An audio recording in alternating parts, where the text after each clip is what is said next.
Good morning guys. Good morning. Nakahuli ako sa palengke ng alimasa guys. Ito ang ulam sa tanghalian guys. So guys, matataba to guys. Fresh pa to guys. Ayan, gumagalaw pa guys. Ang mga buhay pa. Mga buhay pa yan guys. Ito ang lulutuin ko ngayon guys. Alam mo kung paano ko ito lulutuin guys. Iano ko lang to siya. Parang i-steam lang guys ba. Ang isabaw ko lang Sprite. Doon na lang kuha ng pampasarap sa ano niya. Tawag nito sa sausawan.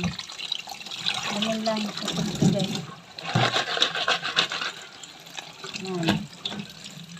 Malalaki guys. Taba pa naman ito. Kasi nakabili na ako kahapon. Hindi lang guys. Abangan na lang mamaya pagka kainan na. Thank you for watching.